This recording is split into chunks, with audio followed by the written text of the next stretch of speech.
The Utopia Project.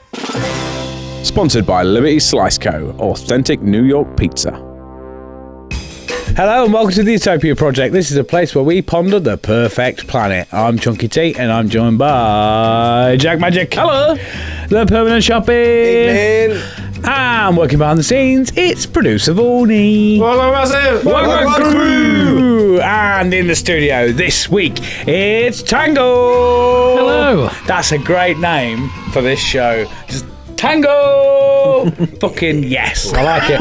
When people turn up with long fucking names and surnames and shit, I'm just like, fucking, I've got to try and say that. Yeah. Like, that was it last week when we had smokestack, 6-string smokestack. Yeah. And I was like, I can't say that. That's a tongue twister in itself, isn't it? How you doing, mate? All good? Good. Yeah? Good. Busy? New album out? Yes. Yeah. Dropped it last year now. Yeah. And since then had a single out, and I mean it's getting some play. Yeah. That's what you want. Of course. That's I was the minimum requirement. I just looked at a thing earlier today and saw Taylor Swift and Ray, and saw their streaming figures, and I was like, yeah, well, at least it put it into context. Right, yeah. You're nearly there. Well, we're in the same ballpark, as in they both have numbers in them. Bless you. It doesn't matter. Yeah. Everyone's got to start somewhere. Yeah. Exactly. How long did it kind of take you to develop the album then? So the album's been, I suppose, been cooking quite a while. I got, some of it was still being written up until I was recording. Right. But it was, yeah, I'd been trying to find studio space for a while, and everyone was booked up and nobody had any availability. So I just ended up buying my own desk and setting up at home and going for it. Okay, so it's all like self-produced. Yeah, I recorded it all at home in the end. Did you have any knowledge of that beforehand, or was that like a learn-on-the-go sort of job? Yeah, so I did my previous album in a home studio, and between then I've done some other recording in other people's studios, but I've always sort of kept myself a space behind the desk, even when somebody else is producing and mixing. I'm still there annoying them, going, what about this? Like, yeah. Turn that up. And just telling them, sort this shit out. Well, you're doing a shit job. I could do it better. No. I usually welcome their opinion. It's usually them, even if they're wrong. It's usually them going, why don't you do that again, but better? Yeah. That's the best way to kind of mask it as a constructive criticism. We could do better than that. You're not doing a good job. I think you can do better, Tango, can't you? Should we go for one more? Yeah. So how long have you been playing for? I've been playing since, it's about 13, 14. So I know I don't look old enough, but that is getting on for 30 years. Right. Wow. So you always been solo, or? No, I've done lots of stuff with various bands. I play in a 3-piece band called the Curiosity Band at the moment. I play in a duo called Identity Crisis. I used to play in a band called the Commitment Brothers, who were a Commitments and Blues Brothers tribute act. I did a rock band called Monkey Jam. It was a while ago, and I've played guitar for an opera singer before as well. Did they know about it? Or? Yes, yeah. they were present at the time. It's not like singing with Tom Jones. I like that. I do. Go on, mate. I was going to say, have you done sort of like your own sort of solo stuff throughout all of these then, or was it? Did you get to a point you was like, no, I'm going to go solo. Fuck these hussies. I've been doing solo stuff most of the time, and I've been playing gigs, and I started writing songs early. I mean, they're all awful, and I've left them in the same book they were written in, in the 90s. But I got into writing, and the more I'd written enough for an album, and I went and recorded an album, and I released that. And then it took 2 years for me to have enough material to do another album. And then lockdown happened. And then at the end of that, I'd spent so much time writing that I'd gone off on a tangent. And now I've got into the habit of sitting down and writing stuff. It's not so much a problem of getting enough tracks to fill an album. It's which tracks do I need to take off to make this fit on a CD? How did you find COVID affects your like writing? Did you find things sort of change from the perspective? Like, was you working from home during that time, or was you off? Or So I used to at the time live on a boat, and I used to work in Highcombe, and I was still in the office, so I was going in the office every day, and nobody else was, which was great going on the train. I had a chauffeur-driven train. There's nobody else on the train. Come on, driver, pip. Yeah. And so I was still going in the office, but I wasn't seeing as many people or hardly anybody. And so when I got back and I wasn't going out and doing stuff, I sat down and started writing. And so I got into that good work ethic of just sitting down and writing stuff. And I've managed to keep up with it. So you find it's like the time you had and stuff, because I kind of think like the perspective, you know, because like lockdown just fucking made everyone go mental. Like, but I can imagine that also brings out a different creative side. Well, yes, I think I benefited from the lack of distractions. Yeah, the focus time. So like the rest of the world's fucked off, and you can just actually focus and have that bit of clarity, sort of thing. Yeah, so I was just churning out song after song, and then and then that's instilled a habit. Then, is it? Yeah, yeah. Because it seems to be a common theme, especially when you're talking to particularly musicians now, that the COVID years were the ones that like. That's where it's like I found myself, I found a sound, and because everything else generally gets stripped away, apart from maybe a few hours at work or not even having to go to work, you kind of go, I've got all this time to be creative, and you can just pour into it. Yeah. That's definitely something that happened with me until I sat on my roof drinking whiskey and looking at the stars. But like, I feel like you need to be bored. Yeah. Weirdly. Yeah. I mean, for me, I wasn't bored enough. I remember being at work for 8 hours a day, then I'd come home and I'd want to do something creative. Mm-hmm. And all day I'd be thinking about it at work, bored out of my mind in an office, sat down in a chair going, I need to do it. Now I've got my own business and I have my own time. Weirdly, I'm less creative. So I feel like you have to be like more bored, if that makes sense. Does that make any sense? Yeah, because there's been people like successful musicians, artists, and this, that, and the other that are like, I went and got a real boring 9 to 5 just to like feel something again, and like kind of you got that passion, haven't you? Yeah, you got that drive, haven't you? Because if you definitely don't want to be there, not speaking to everybody with a 9 to 5, you got that drive to get out of it. You're like, right, I need to kind of do that. It's also a thing that a lot of writers will deliberately go somewhere else. So I don't think it was Stephen Fry and Hugh Laurie. I've got a feeling it was two of the Pythons, Graham Chapman and maybe John Cleese, because they used to write together. I'm sure they went on a cycling holiday somewhere in the Mediterranean just to go and write. Yeah, because I think sometimes when it's like, right, you got to come up with an idea. Because I've done it with like music bits that I've done where I'm like, right, tonight I'm sitting down, I'm going to make some music, and I'm kind of putting that pressure on yourself to do it. You kind of go, well, what am I creative about? Rather than if you're doing a mundane task or job, your mind starts wandering, and then you go, fuck, that's, something happens that inspires you to then go and create. I suppose also nervous win, isn't it?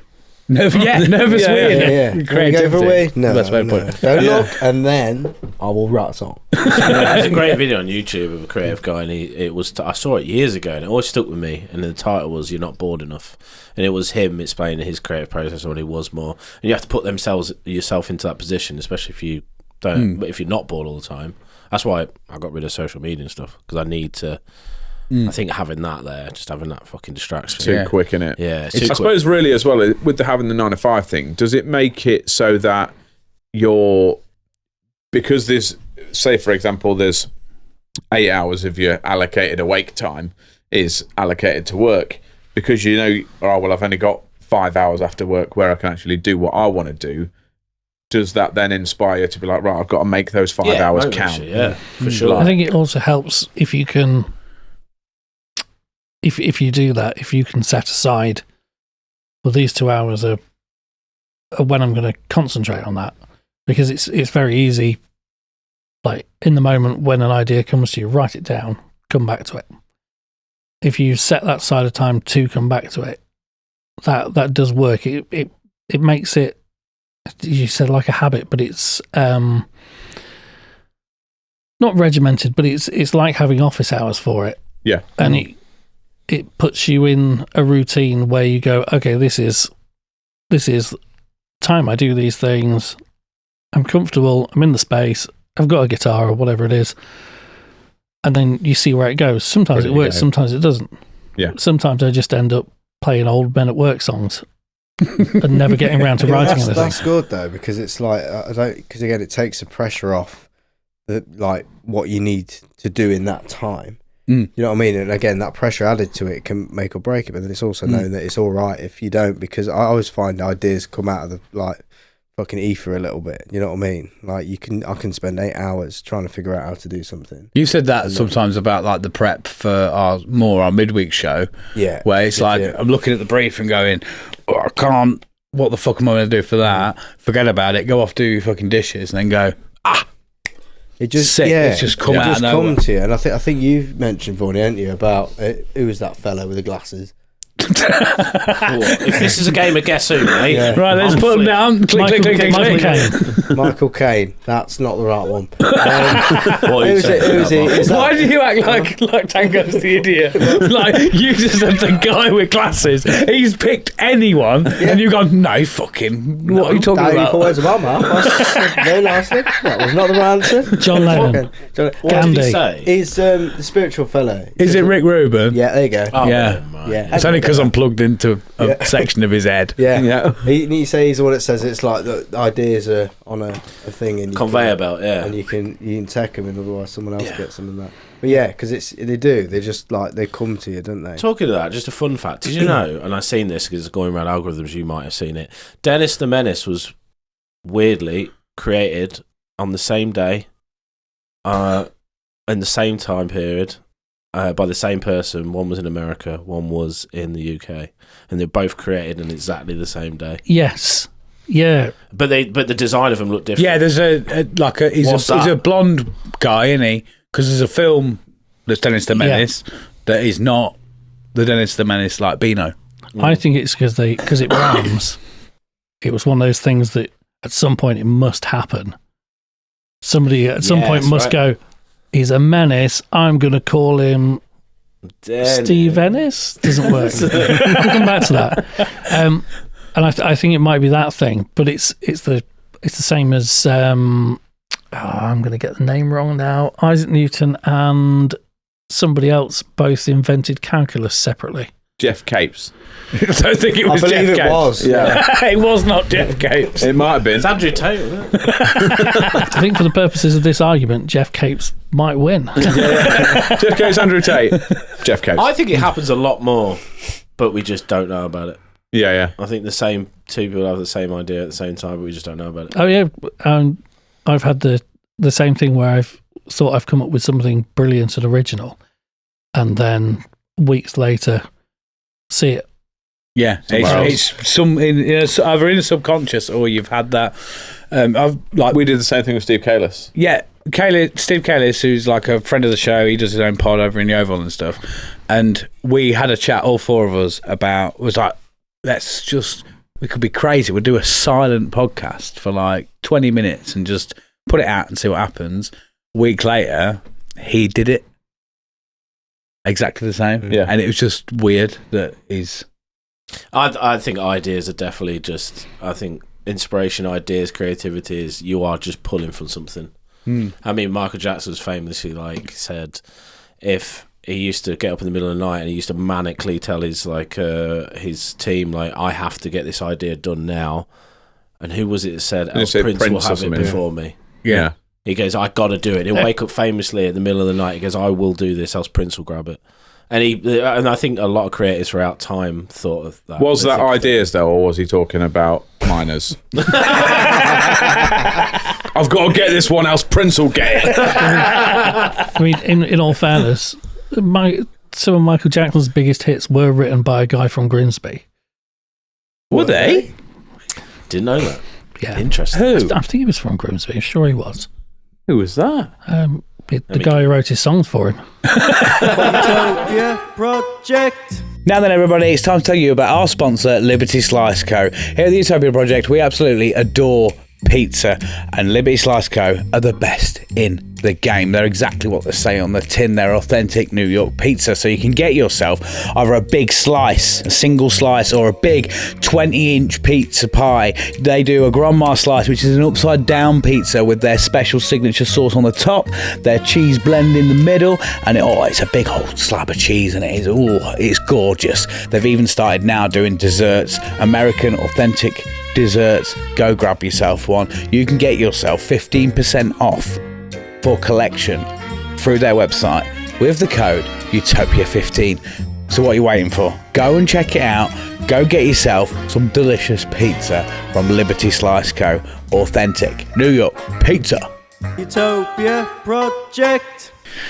Right, sorry about that, everybody. I don't know what happened with the technical stuff, and we don't also know how much we've recorded. But we were talking about Michael Jackson's Ghost Rider from Grimsby. Ghost Rider. Ghost Rider!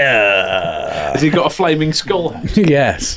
Just pulling your mic, mate. Yeah, you need to use That'd your be mic, helpful, mate. wouldn't Yeah, it? that's Has he got a flaming skull head? I believe he has. Yeah. Yeah.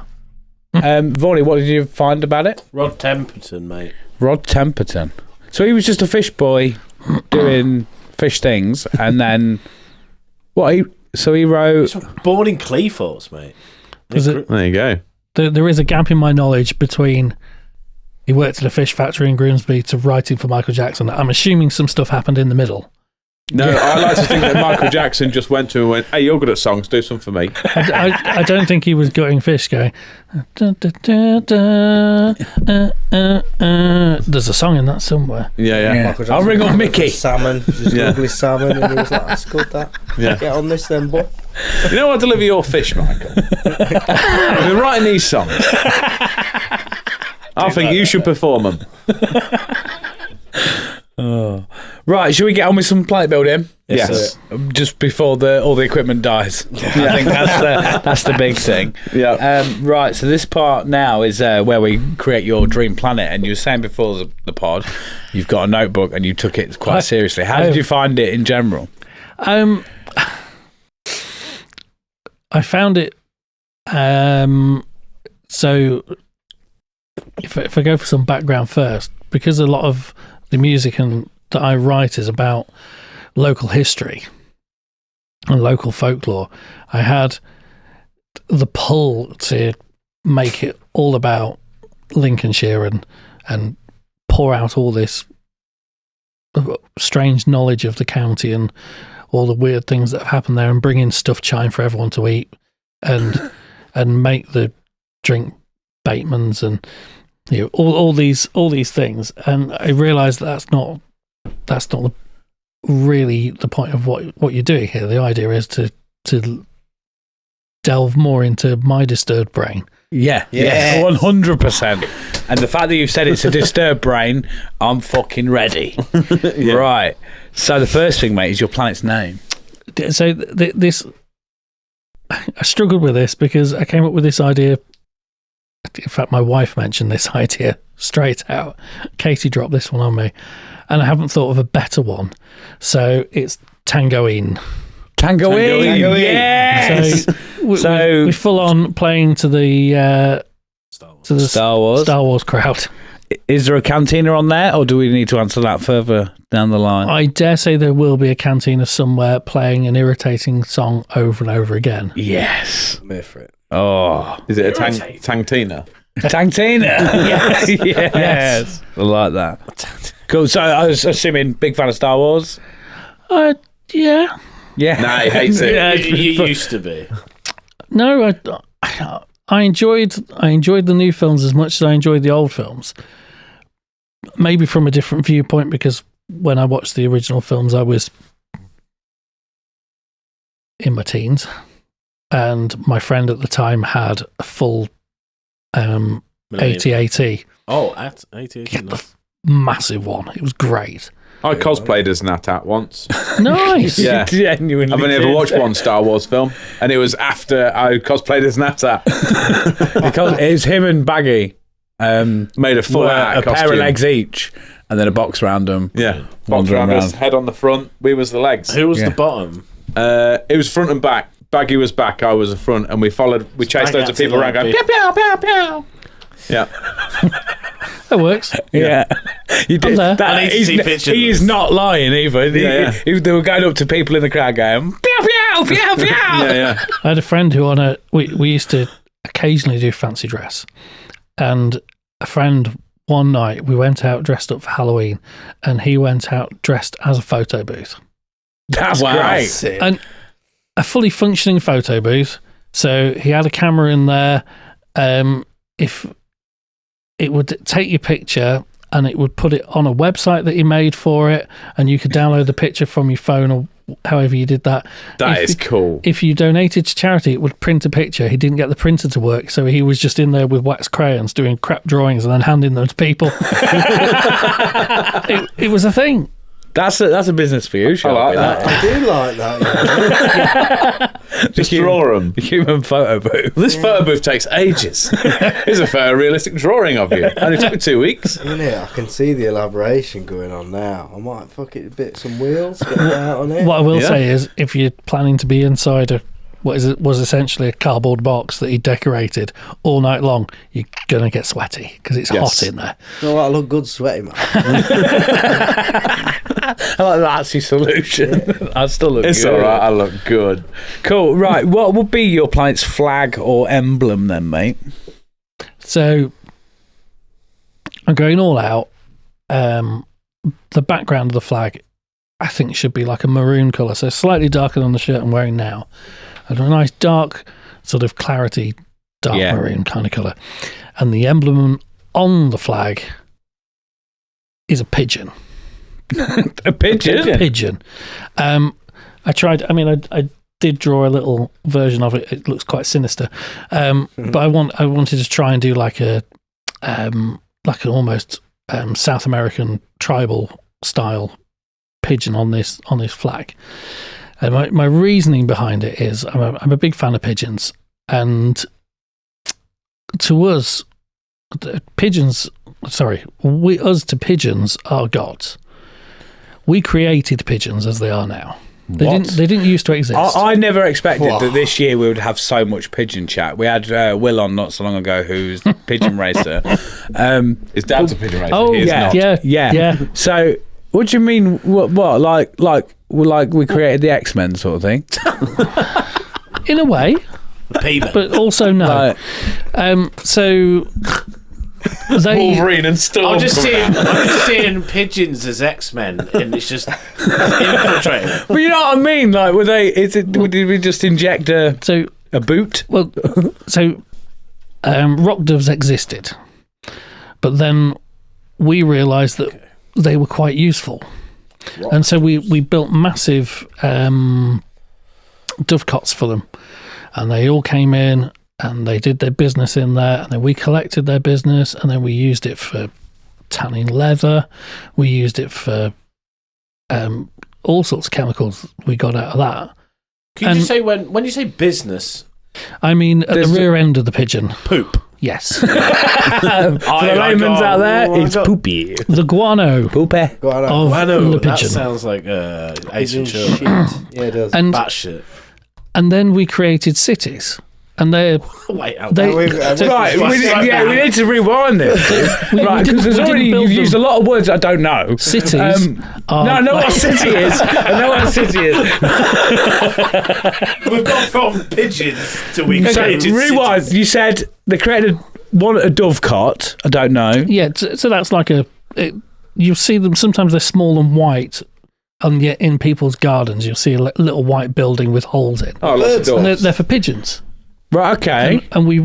And then so we created places that they were comfortable nesting and living in. because we wanted their doings. And then they evolved to understand that we meant food. Not that they were eating us, but we gave them food. And then when we had all these cities, we built all these massive buildings with ledges for them to perch on, and they think we're amazing. And we've created them. Yeah, okay. And nowadays, people... I never really thought about that. So what were they before? Rock doves. Rock doves. And then... Where did pigeon come from? I think I got the wrong end of the stick. I thought the pigeon shit made the buildings. No. Of course it did. I mean, I'm sure you could use it as some kind of 3D printer. Yeah, I was way off. But I'm not sure you'd want to live in it. No, because it'd be pigeon shit. Yeah. It'd be horrible. But, so we created this relationship with them, and then we abandoned them. And now they're everywhere, and they follow us around because we drop food all over the place. And yeah, so we are to pigeons as gods. And I think it's worth remembering. And also, I wouldn't have met my wife without a pigeon. And that's another story entirely. What? So I took I managed to get a selfie with a pigeon. It landed on my arm. And I was trying to take a picture of something else. And so I turned the camera round and got a selfie with this pigeon. Just go. And I mean, that's great, but like, how does that happen? Right. And then that was the first picture of me that my wife saw, and she went, "That's the guy." Oh, I'm a pigeon guy. He looks mental. I'll have him. So that It's is, when you turn up after the Tinder date, you organise it, turn up and you're like, oh, it's you. I thought it was going to be your mate. so that is why the pigeon is on the flag. Yeah. Okay, yeah. That's that. I like that. It's got meaning and it works. So would it look a bit, are you like spread eagle? Like sort of thing? I think but more just a spread pigeon. Yeah. Spread pigeon? Spread pigeon. Yeah. Pigeon. I suppose eagles get all the good press, and what have they done? It's just nothing, isn't it? They just look like... Why are eagles like... Why are eagles? Why are they such influencers? Why are they about... They got good press. They are the bird influencers, aren't they? Is it just because they're handsome? I think so. it's because they're big and impressive, and rich people carry them on gloves. Why are we impressed by that? I think they're just... Exactly. Are they like top of the bird chain? Yeah, I think, yeah. But obviously depends what kind of eagle. Then? Owls are the wise ones, aren't Owls they? are like the librarians of this day and age. They're the owls are the eagles of the night time. I've got a feeling that the librarians are the librarians of this day and age. But I know what you're trying to say. Could well be. Confirm that. They just look like they do books, don't they? 2 books. But like, And because they turn their head that far, they can read real big yeah, I pages. feel like they're more intelligent, and the eagles just fucking don't know nothing. Okay. One thing I will say, just because I can't get it out of my head, I'll be honest with Kylie. you. I've spotted the diagram you've drawn. Yeah, it does look quite sinister. I'll admit. Yeah, I would maybe leave that in the book. Yeah, that's. Why are we saying sinister? Should I just put it up to the camera so we can No, I don't think anyone needs to see. I understand what you're going for. Now you've explained it, makes sense. But if you'd have just popped that up, I'd have been like, whoa! It does look somewhat like a problematic symbol from, let's say, 1930 odd. Okay. Let's, yeah. 1930s to 40s. Is it an ancient Buddhist symbol that got hijacked by a certain gentleman? No, it doesn't look like looks that. nothing like a pigeon. Well, I can't like- see the thing, can I? So I don't know. Basically, limited knowledge. basically, if you add that, you've got a very large problem. Yeah. It Well, you looks know, like the top. If you've ever seen It's if you've ever seen the flag of Albania, that's got a double-headed eagle on it, kind of like that, but with a single-headed pigeon. Cock and balls. Is that where we're at? Just show him, and then he'll know what you mean. You hold it low if you want. There you go, look. Oh, that one. Yeah. I was way off. Okay. Yeah, No cock and balls. Don't worry, I didn't put the camera on. Obviously, with explaining it, I know what you're trying to go for. That's Yeah. fine. Yeah, it But did- and then I just glanced at that and was like, ooh, that's an issue. I guess then to avoid that confusion, we will make it so that it's like quite a majestic pigeon. Or guess, just and a right bit across the more. middle. This is a pigeon. Yeah, it's got a chain on. What do you think? I mean, I think you'll get it from the colour scheme of a pigeon Yeah. would hopefully give that away. Yeah. And the Yeah. general demeanour wouldn't scream eagle at you. So Yeah. Sick. Right, your planet's national anthem then. again, like I thought about what are the makings of a good national anthem, and I think it's sort of a Don't tell me it's German. darkness. And No, I've got real good German songs that I like. but like a darkness and a fear during the verse, and then in the chorus there's something uplifting about us all joining and uniting together. And for that inspiration, I went to the greatest cartoon of the late 80s, early 90s, the Raccoons. And if nobody's seen the Raccoons, I've not Is it seen possible? the record. I don't know what that is. No. so it was, I believe it's Canadian cartoon, but it was brilliant. And for the opening credits, they had a song, which was that was the song. But the closing theme had this epic piece of 80s synth rock, and it's a song which was who was it originally by? Originally by a guy called Steve Lunt, but then it was recorded again for the show by Lisa Lockheed, and it's called "Run With Us." Right. And it's just got everything that I think a national anthem needs. Okay. Was it this one? That's the one. Feels familiar. The look of it. There you go. I do remember Run this. with us.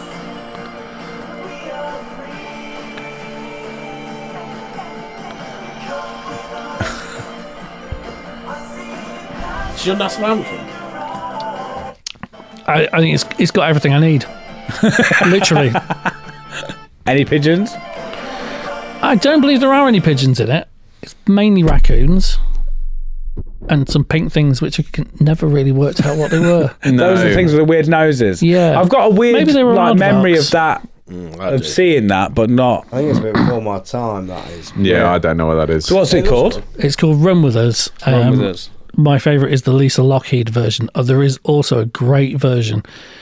There is a version by the Curiosity Band, but there's also a great version by a band called the Cybernetic Spree, and they do a lot of 80s music, but they dress full on like cosplayers, Transformers, Well, I need to check that out. Whilst- Make a note whilst of that, playing. please, Dave. and they are fantastic. They do a great version of it. Okay. Was cartoons a big part of you growing up then? Yeah, I think there was some. Because there was some real weird shit in the 80s and 90s, weren't there? There was, and there was also there was some fantastic things. There were some terrible things, but when you Terrible in what way? as in Just bad. you look through like you'll see a compilation of them all on YouTube or something, and you'll go, "Oh, I forgot about that," and then What, you'll Jimmy look. Savile. I was thinking that. He wasn't so much into cartoons. From He what was I- into summer. yeah. That was they're into the people that are into the cartoons. But when you go, so we all look at things from the past rose tinted. If you go back and watch through, you're like, actually, I don't remember this being that bad. Yeah. But there was some that really stood out. So I used to love a cartoon called Brave Star, Right. which was epic. And if I try to explain it to you now, you will have me sectioned. Right. So, Okay. so here goes. Okay, So, I believe- tab. I believe it was set on Mars. I know the planet, I believe, was New Texas, and Brave Star was the lawman who was also heavily influenced by Native American themes. He had a cybernetic horse who he used to fight the bad guys. Look at that. alongside Dave's with. brought up some Oh, pictures. yeah. Look at And that. He could call on the powers of a puma, a wolf, a hawk, and Oh, come on, it's there somewhere. A bear. Strength of a bear. Strength of a bear, speed of a puma, ears of a wolf, eyes of a hawk. I'm not being funny. That's amazing. Yeah, it was great. That look, if you put that out now, people would say that was an AI poster, Yeah. wouldn't they? Yeah. They'd be like, "What's this fucking weird shit?" This is based from me. This is me. That's you. That's your future. That's me. Why has he got an 18-volt DeWalt gun? He's putting some shelves up, mate. I think what you're actually saying is, who watched that and went, I know what the design for our drill's going to be. yeah. That Makita. Wow. Look at that horse and whoever that man is. The cybernetic horse. He's got an aerial out of his hat as well. They've made it unnecessarily Yeah, but smouldering. it's the future. Got to get 5G on that. Yeah. I got a friend who was born in the 80s, and one night he got very, very, very drunk, and he told me about all these shows. And we went on YouTube, and I think I've seen a bit of this, bit of that. Yeah.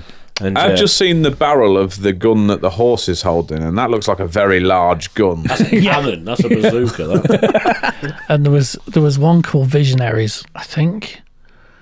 Hey, the 80s had some weird cartoons, but then again, the 90s did as well. But then Can you it was- imagine being in the pitch for that though? Like, guys, right? You go to whatever studio it is. I've got this great idea for a cartoon. Bear with me. Let me finish. Yeah, bear with me. There's a lot of drugs back then, though, wasn't there? I mean, you've got acid.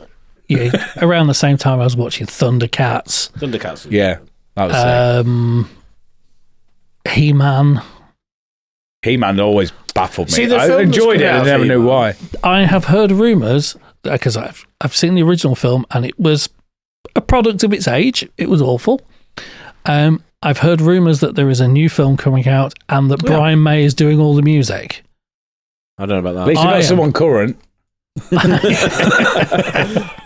I am here for that The because trailer looked good, to be fair. Skeletor looked great. well, he can't look worse than he did in the original film. Skeletor was a fantastic villain, I think. But I have to think of that Keith Lemon skit. Did you see when he was He-Man and Skeletor? No. It's like, the food was lousy. I just cannot.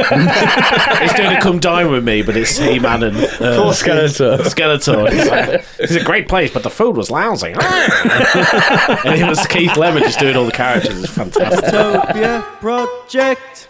Now then, you, watching and listening at home.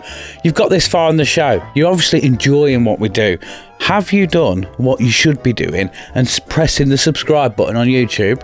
If you haven't, press it now. Have you liked the video? Press that now. If you're listening on Spotify, follow us. Press that now. Whatever platform you are listening on, give us a review. 5 stars. If they're bad reviews, don't leave them. I always say this at the end of the show. Don't leave us a bad review. Give us some 5 stars. Give us some cool feedback. It's absolutely free to press those buttons and just take a couple of minutes to help support us. It keeps us popping up on your feed so you can get even more of us, and it helps us to bump our way up the rankings, up the algorithms, and reach more people. And like I said, it's free. So what are you waiting for? Press the buttons, do the things, support us in any way you can, and we'll be forever thankful. If you carry on watching this, fucking brilliant. We love you. Thank you. Utopia Project. Right, what would be your planet's national dish and drink then, mate? So this isn't something that would be available to... Well, it wouldn't be the only thing that's available, but this would be what your citizens are known for. So again, I was quite conscious of the fact that I keep pushing things from Lincolnshire.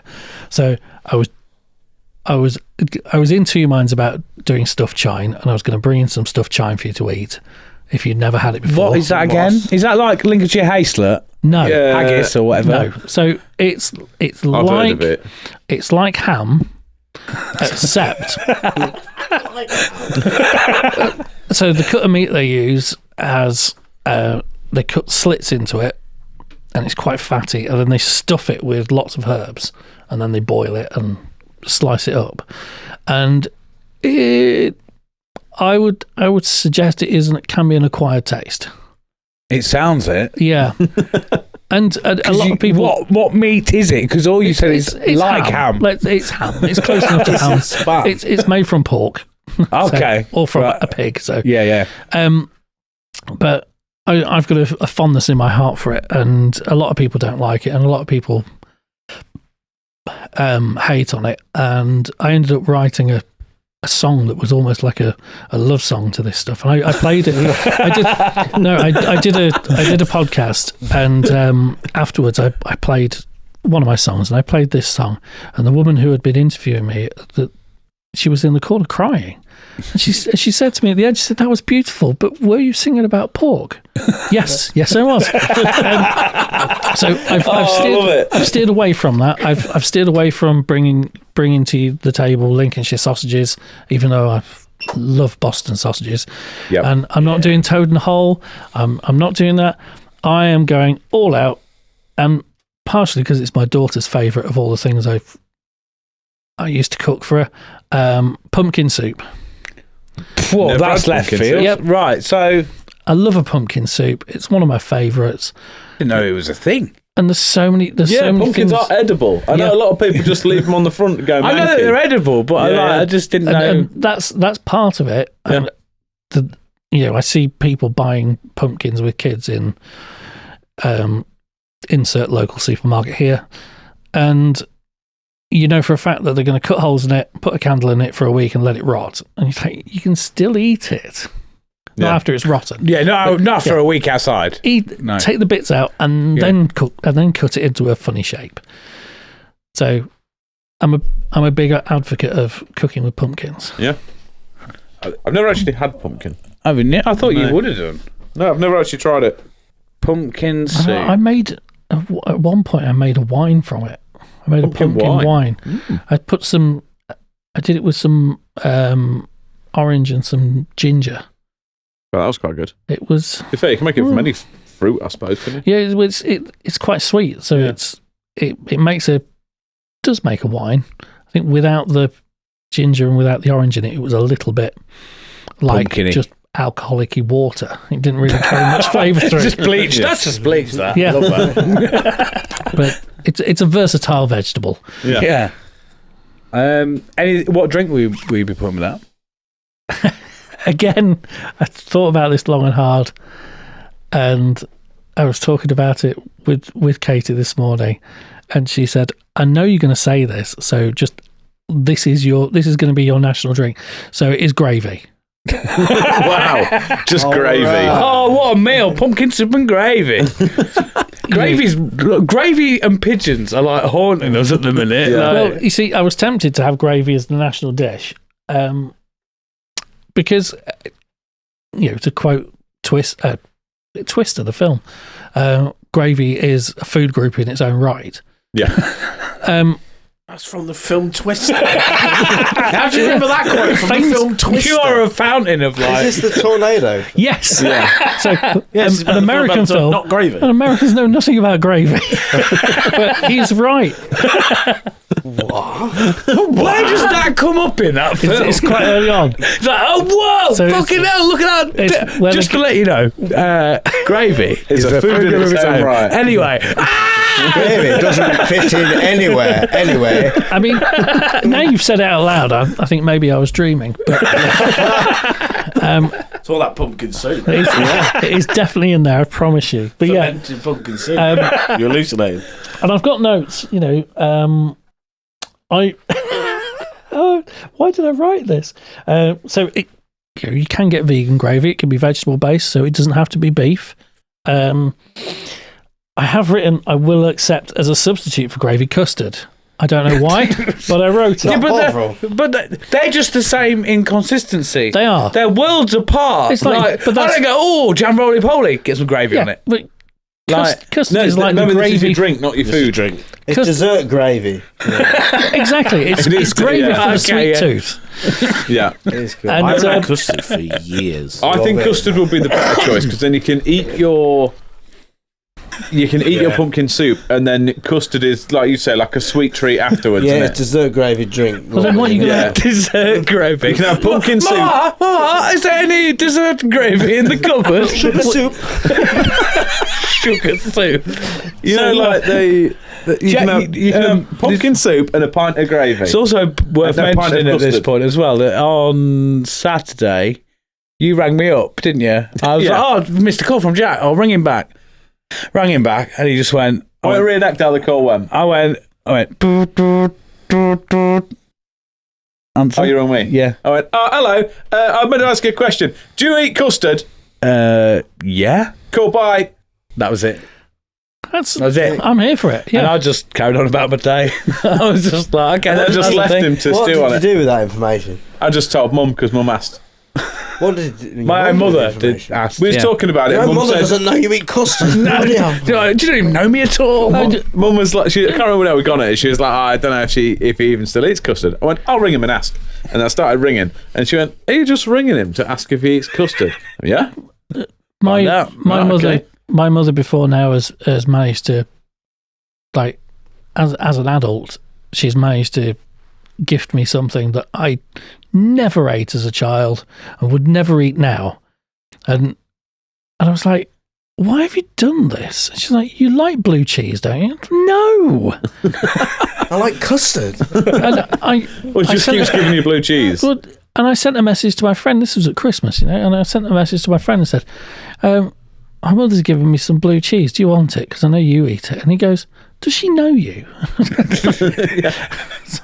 My mum did Oh, that sure. so many times where she goes, there you go, you used to always have them as a kid. I'm like, I'm 36 now. I don't, believe it or not, that's not what I want. She brought me some tinned hot dogs. She's like, I saw them. You always used to have them when you was little. Thanks, Mum. Do you not still eat them? No, I don't, because I found Yeah. I Do you have the big glass jar ones now? sometimes I just generally, because of the way my weird food eating disorder works, Yeah. I had one and I was chopping it up to put in a dish, shall we say, and Beans. and yeah, and I chopped it and there was a big fucking like section of like gelatin within the thing. Big gristle. It was, yeah, but it was bulbous. Oh, I can't even think about it. Yeah. And I just went, I'm not having that, and I spewed my ring up, thinking, just seeing it. Wow. And then I was like, never again. And it was annoying because that was like 40% of my diet at the time. Wow. Yeah, and I've just never been back. If I think about it too much, I do get, and I can't. I keep meaning to bring a pint of beans in just to have while I'm on the podcast don't because I mind think that. it'd make you feel sick. No, I love drinking the beans. In a glass. Just me drinking glass. a pint of beans. Yeah, Yeah, but what, pint glass. warm though. No, just cold pint of beans. Off we go. Straight out of the tin Yeah, in a right. pint glass. Warm them up, and that's lovely. Beans, man, have them warm, great. Cold, What's the difference I'd between kill warm and myself. cold? What? The temperature. I mean, No, but why does them being warm make it acceptable? Knock them down. Well, cold is shit. Warm is lovely. I mean, Fair enough. I eat peas out of the freezer. What? Oh, no. What? Oh, next time you're Why there, are you doing that for? Next time- Like Yeah. boiled sweets? yeah. If next time we you gotta get, stop. no, trust me on this. Tango Next- down. Next time, I love raw peas. Like, I'll eat them out of the pod. I love them. Right. But next time you're in the freezer, there's a bag of peas. Just go on out and chuck it in your mouth. Oh, you'll be so happy. I don't think you will. Yeah, you'll just Sorry. you'll just be there going, why have I only just discovered this now? It'll change your life. I'm not sure it will. Beautiful. I do like fresh peas. Though. could I'm quite down for you with happily. I love peas when they're cooked. I mean, I used to be a chef, and I'd quite happily. that. Are you sure? Yeah. Oh yeah. But I'd quite Send out a happily. plate of frozen peas, Tango. What's up? No wrong with that. Give them down here. It'll change your life. Trust me. On with it. I literally just fry some onions and some garlic in a pan, and then chuck in a load of peas. Just, you don't even have to cook. Just cook them till they turn a darker colour. Shove it in your face. You're so happy. Frozen peas like a side of ketchup. There you go. Bit of garlic. I can't go. While they're still frozen. Peas. Oh. Did you train in being a cook? Or did Yeah, I you just did, go, yeah. it's fucking Genuinely, easy, yeah. look. Yeah. Bang. Let's give them that, they'll be fine. Yeah, yeah. That's mental. You lot all raged, man. Peas and me in. Trust me. So we're locking in I'll give it a go. I'll let you know. pumpkin soup with a nice pint of gravy. Yes. Okay. Yeah. Right. What law would you bring in on your planet? So, I think there's an important golden rule that we should all follow, and I think you must have had this answer before from somebody, and if you haven't, I'll be surprised. But the one law that I'm introducing is don't be a dick. Yes. Yeah. I mean, Easy. I don't think we've had it in different capacities, I guess, but like just as a simple don't be a dick. How are you going to measure that? What have you got anything in It's in mind? subjective, innit? Yeah. It is, and sometimes I think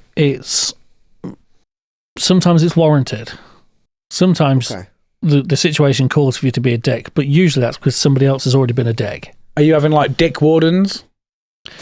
Ooh, I mean, That's Maybe, but I wouldn't call on that. no. As I said it, I thought, I'm setting myself up there. Excuse me, sir. Can I check your dick? Dick wardens. Robots in the sky. and we're back to the 80s. I think maybe that needs some more thought, but Dick police, no. but Dickheads. Dickheads. just be nice to each other. Yes. Okay, That's what we're saying. Dick Yeah. detective. I agree with you. There needs to be more of that in the world. Just people being nice to each other. Yeah, it's really easy to do. It's really easy, isn't it? Quite easy, yeah. It is surprisingly easy. Arguably the easiest. Yeah. Yeah. But we're subjected to a world now where it's so easy for people to vent their opinions directly through a keyboard. Yeah. And often I think that's because there's little or no consequence to messaging Donald Trump and calling him a Load of words. Fantastic man. Cunt. but it's He's the greatest. the problem is that all that does is you do that, and all that happens is that feeds the algorithm to go, oh, you've interacted with this post, so here's more. Yeah. And it just sends you into a Pit of despair. yeah. I was thinking more like It's on a train an echo narrative. chamber. Yeah. Yes. You Yeah, get yeah. in those dangerous echo chambers, and all you have to do is just go, I'm not following the White House on Facebook, so just click, gone. Yeah. I mean, it's mad to me that in this day and age, I know like this rule isn't kind of to do with social media as such, but it's just mad that like things like the White House and the Houses of Parliaments and all that have a Facebook. Yeah. And why does it need it? Do you know what I mean? So it's all content. They they get that thing of no news is bad news. So they just think in terms of column inches in, if you like, in newspapers. It's about how many you do something, how many column inches does it get? That's a rate of how much people are talking about you. It gives you direct feedback. But there was it was years and years and years ago, but it was a Jeremy Vine radio calling, and he was on about this people putting messages on Twitter when it was Twitter, saying horrible things because they were hiding behind a presumption of anonymity. They had their avatar, nobody knew who it was, and he was there, and he was like, okay, this person said about killing members of his family in front of him and how they'd love to see it happen. And so he went and took their Twitter and Googled their Twitter handle and went through and found it linked to a website. They found the website, they found his other contact details, they found the company he works for, and then he phoned him up live on radio and said, this is what you wrote. I'm assuming you didn't actually mean it. You just wrote this because you thought nothing would happen. And the guy was all of a sudden going, oh, yeah, I didn't expect to be on the radio talking about this. Yeah. So Gone quiet then. It's as much as people, it's, you know what I mean. Until you see that person in front of you, they don't see it as they're interacting with another human being, which is why it creates that separation and divide with things. So it's and a lot of the time it's people's own issues have got going on that they're putting out towards not people, because they don't see them as people. No, they're just trying to vent frustration and anger of shit that they've got going on, and think because there isn't this is an influencer, or this is So it's a made up, TV. It's Fugazi. It's not fucking real. Yeah. So they vent that, and then they don't see the repercussions, because 9 times out of 10 don't have fucking repercussions on it. No. So it's kind of forked, isn't it? Yeah, But then man. you get with that, it's part of that is that the technology has changed so much since in our lifetimes. So for comparison, my grandparents, when they were children, would hardly have seen a car. They would, as children, they could never have predicted the ease of transport when they were in their 80s. Well, for myself, when I was a kid, there was no way of ordering a pizza on the phone. If you wanted pizza, you hardly found a place that would serve it. I don't want to be in that lifetime. Well, at all. Yeah. but now, we found that I can go on an app and get somebody to pick up a litre of orange juice from the shop and bring it to me. Yeah. Yeah. We're not The most ready. weird stuff as well. I was on Deliveroo the other day, and you can have a Nintendo Switch 2 delivered to your You house. can. Yeah. That is From mental. CX. It's mental. I was like, why is this CX is on delivery? Deliveroo. And I'm just if you really go in the mood for a if you Switch go 2. back to Jurassic Park, he said the scientists just built on top of what other people did. Nobody stopped to think whether they should. Yeah. And that's the Yeah. point we're at. We're at this problem, dangerous isn't it? point in technology where did they ever think maybe people shouldn't be able to order? Yeah. I mean, I can't back that. But like, The problem. I get what your point is. The problem you got is people don't think outside of their little bubble. Whereas if somebody sees there's a gap here where someone's going to give me a lot of money so I can live my life, and they're going to pay for that, then it's not a right or wrong thing. It should be, but unfortunately, money takes prevalence over. It's like in the manosphere thing, isn't it? When they're stood there going, well, I think it's fucking disgusting, but get them to sign up to my business where I make money out their agency, though. Yeah. Yeah, it was Money! and that's always going to be a thing. People are going to exploit gaps in the market for various things, and it's with that you're paying for your, I suppose, how much you value your time. Yeah. So there are various things where you'll look for somebody to do a job, whether it's gardening or whether it's creating a website or whether it's delivering something. You look for somebody to do that because what you want is the price of them doing that to be less than you think your time is worth to do it yourself. Yeah. So To be fair, sometimes I don't even care if it's more than my time. I can't be bothered to go get it. Yeah. But I'm like, I'll pay double but for somebody that else means to be that means bothered. in that moment you value your time three times as much as you Yeah, I do guess. it another time. Yeah. expensive wank, isn't it? Yeah. Right, so don't be a dick then is the blanket rule. Yeah. The jury's still out on the dick wardens. Yeah. We'll iron out the kinks We're just going to later. workshop the name, but that's what we're going to Yeah. have. Utopia Project. Now then, everybody, sorry for stopping the show for a moment, but just a little quick one to tell you 2 ways that you can support the show and help us grow even bigger and provide even better content. The first one is our Patreon, and you can get that for as little as £1 a month. And with that, you get early access to everything that we do, whether it's live show tickets, specials, whether it's early access to the shows every week. You get at least 48-hour early access on everything that we do. There is over 50 or so exclusive Patreon only episodes that you can get on there. There are extra little bits and bobs, there's behind the scenes content, there's Q&As, all sorts of bits and bobs. Sign up, help support us, and you get everything first before your mates, so that when the show comes out, you can brag to them and go, hey up, I got it before you, I know about it, I'm in the gang.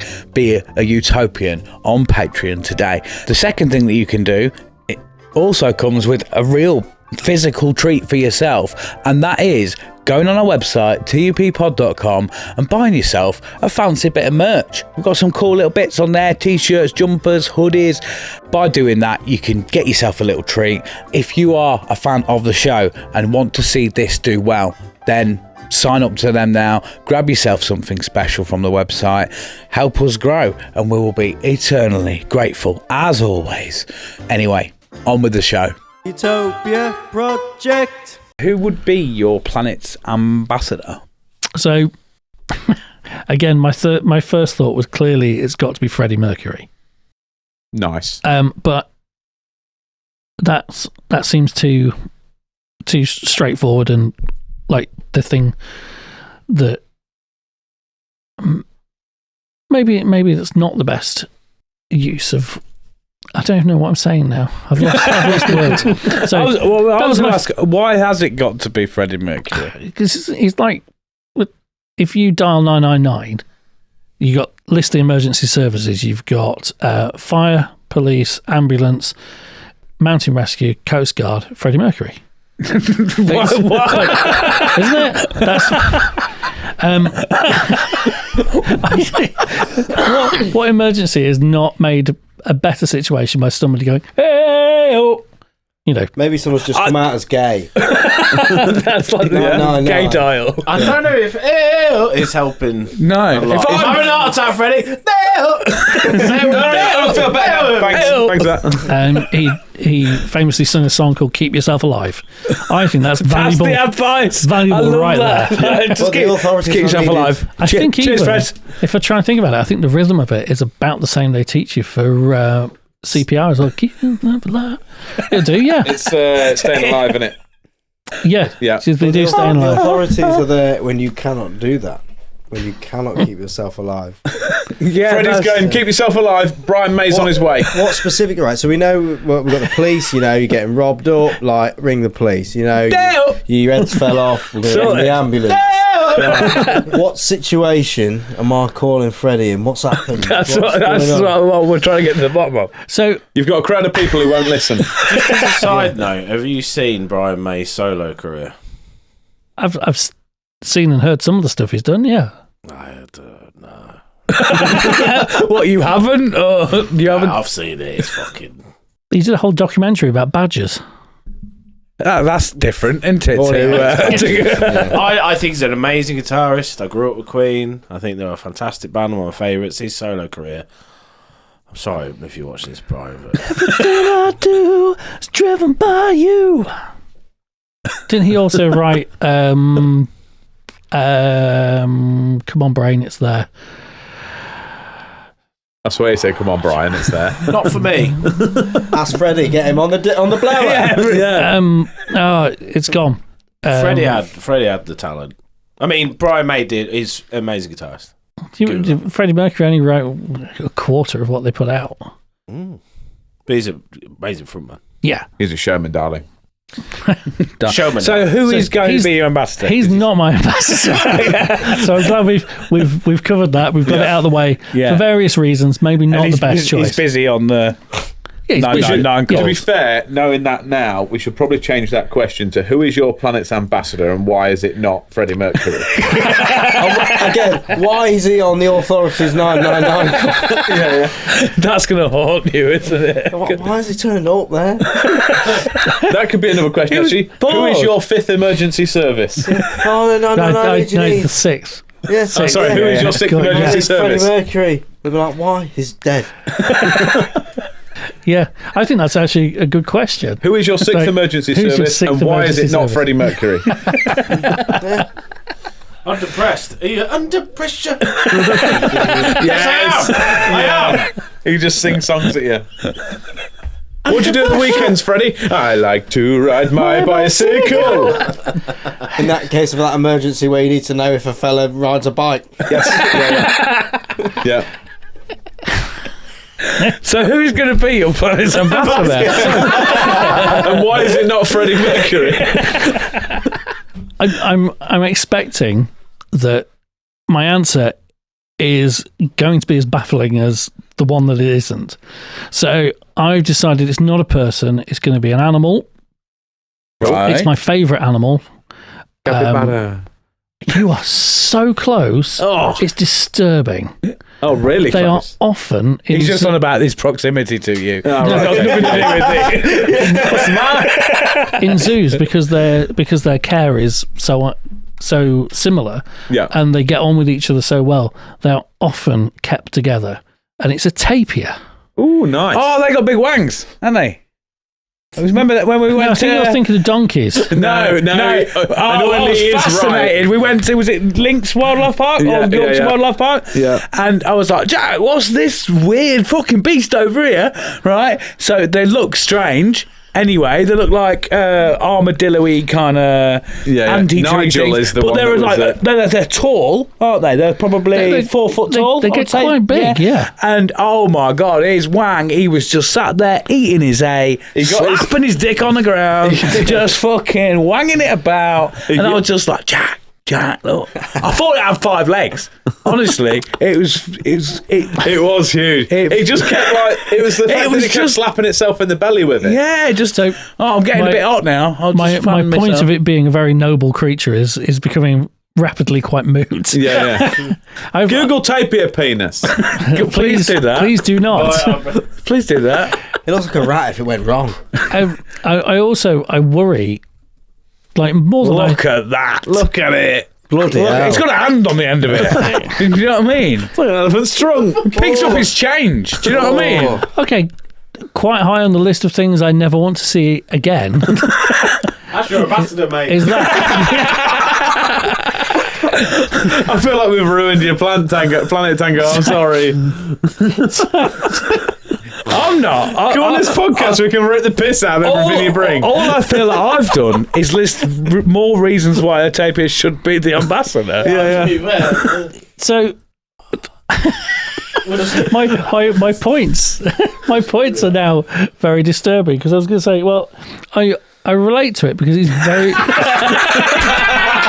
it's a very food motivated animal. Yeah. They're very And like me, it has an enormous penis. they're very placid. Placid as long as they get food. I'm sorry. They get along well with other animals, as we discussed with the capybaras. Yeah. And they just love getting scratches. Like, Yeah. I can tell. The thing is, though, I should have stuck with Freddie Mercury. Freddie Mercury. I'm sorry, on mate. a tapir. I do apologise. I've properly brought down your ambassador there, and you thought I'll go on this podcast. It'll be so wholesome. I'll bring this really nice planet that I've spent lots of time thinking about. Again, what about his dick? Again, I think they're great. I've never seen one or heard of one. No. I see it, and I was just like, what is that? And can I have one? What, a big penis? Yeah. They are found in Japanese mythology as they call it the dream eater, and they are I suppose kind of like a Sandman thing. And children would try and bring them to mind to have good, Get your minds out the gutters. Stop good it. dreams. It's being serious here. I know. Sort your shit out, I'm Ronnie. here for it. It's just, I acknowledge. You've distracted yourself with the dick, haven't Yes, you? I have. Yeah. But that's my working knowledge of a tapir, and I apologise. Well, mate, we've spent loads of time practicing our interviewing skills so we can get people in and give really good interviews and find out the depths of their thing. And all we've done is degrade ourselves by going, lol, it's Big Willie. It's hard to not look at it though, isn't it? I'm sorry for our performance, Tango. This has been a terrible time. That's worse. You can't say that to a guest. I'm sorry for coming on here. I've had a terrible time. No, but I'm sorry you've had to. I feel like you're going to go back now and go, Rachel, I know you suggested I should go on that podcast, but they're all twats. A lot of them. No, we're having fun We're collectively. just celebrating the size of the dick. Like, Oh God, what was you saying? Sorry, about a Sandman Japanese I culture. was saying how noble a creature they are. Right, okay. To be fair, you're going to be noble with a dick that Very, size. very noble. You've got to be, haven't Yeah. you? Like, you Very don't... Noble. Right. Oh Lord. Oh, So we're having a tapir. Definitely. sound. Yeah. With or without it being a sound. Stop it. Just have a lady one. sorry. Yeah, you Sorry. stop it now. I'm sorry. What would be your planet's yearly tradition? Again, I thought about this, and I've gone to the thing I said I wouldn't, where I'm going into my Lincolnshire roots, and there are some truly bizarre traditions that are upheld in the county. There's the Haxie Hood game, Yeah. which is just it's very early origins of what then became rugby and football, but it's just people from three different pubs or 3 different villages. Pubs, just- shoving the thing. A mate I used to work with plays Good it every year. description, Jack. It's basically like a It's baton, isn't it? Yeah, And but you're not allowed to move if you have the baton. yeah. You've just got to Basically, try a big and crowd of people has to shove the baton to a certain pub. they've got to get it to one of the village pubs, and it's them who keep it for the year, and it's Yeah. done every year.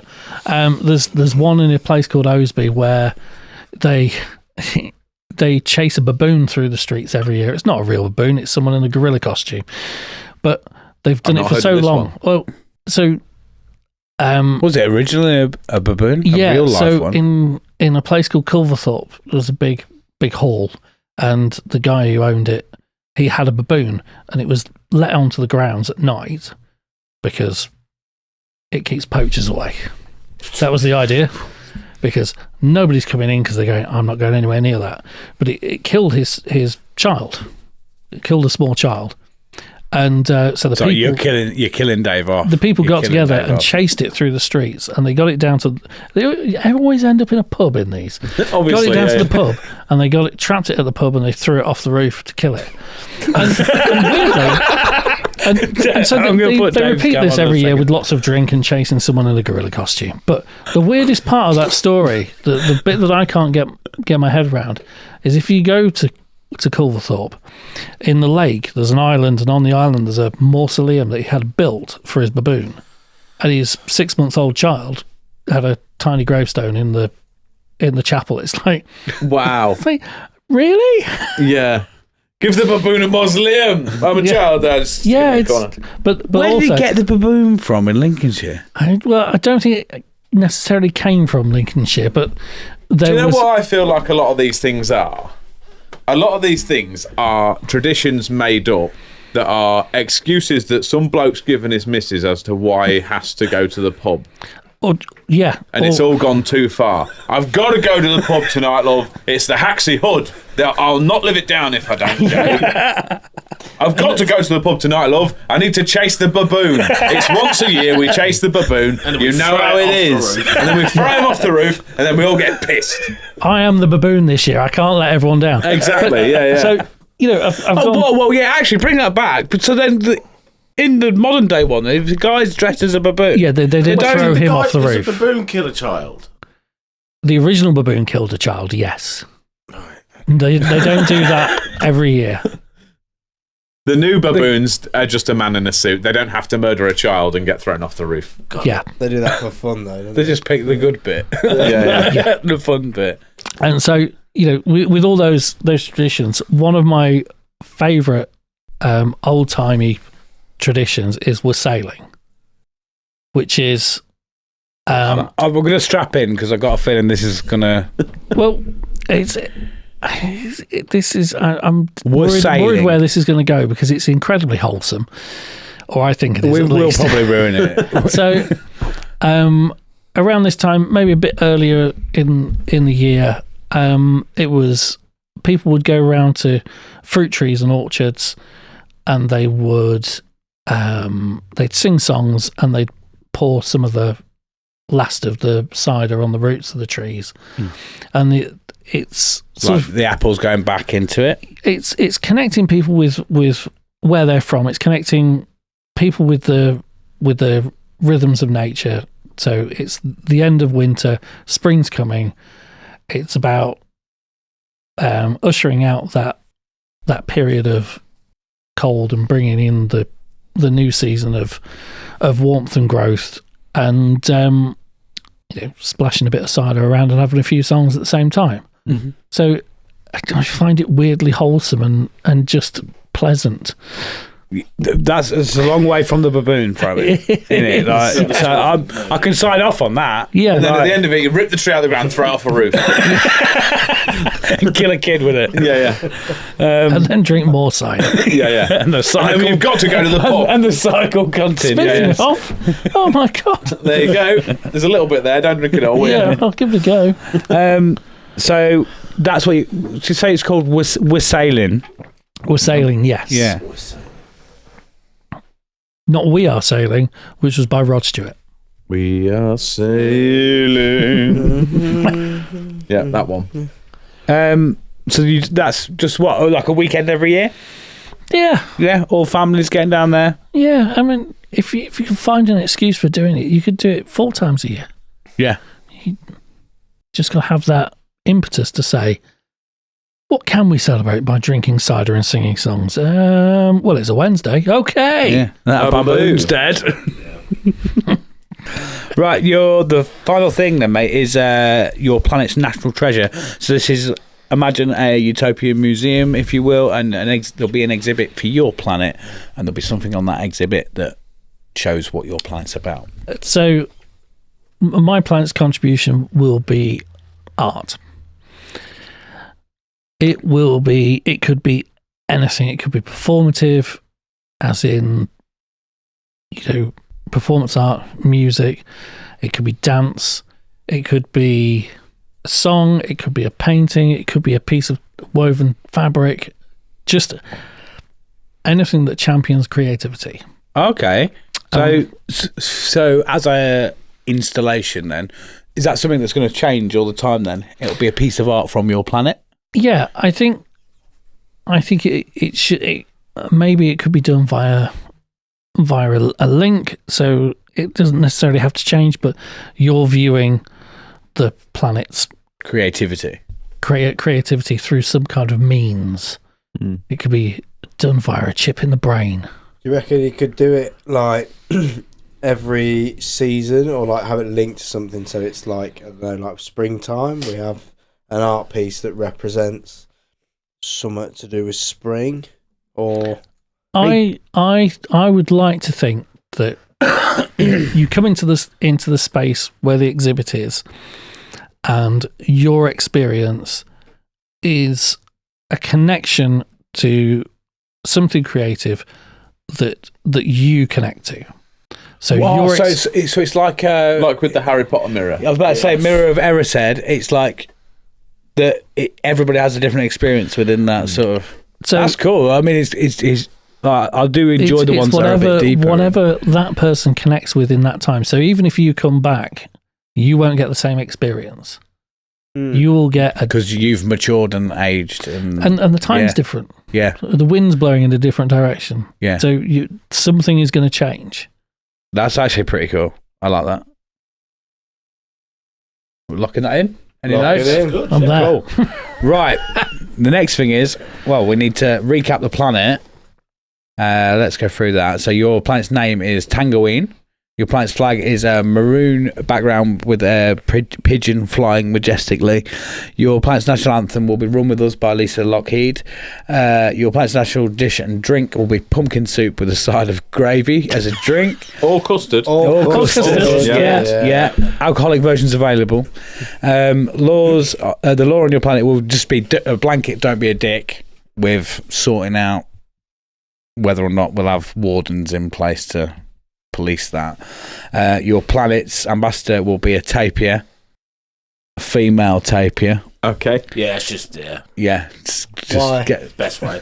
I think dick's not about, is it? Move on. Majestic, mate, isn't it?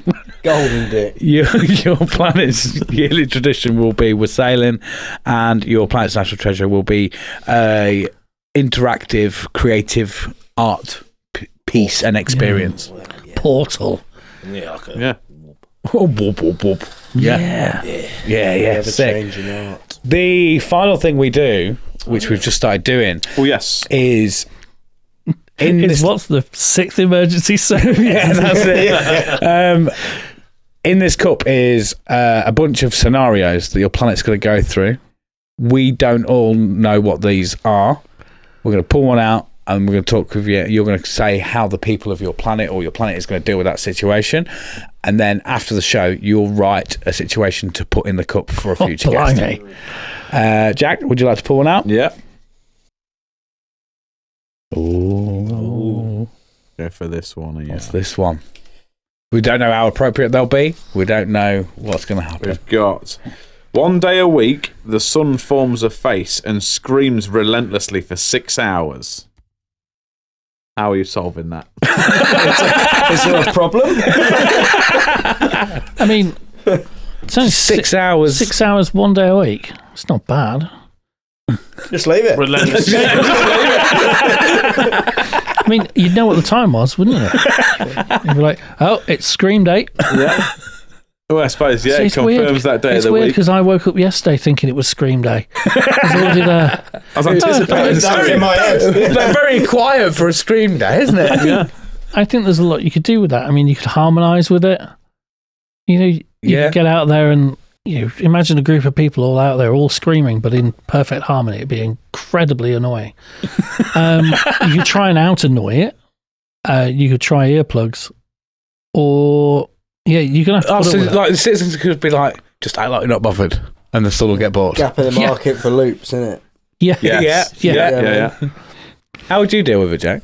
I mean, join in. I think that's what I'm saying. I would join in, I think. I would look forward to that quality time in a week where I can just let everything out. Yeah. That's 6 hours, a long scream. Yeah. mate. Oh, yeah, but Jak's you a don't very need to join stressed in, man. You don't need to join in for 6 hours, do you? You can just...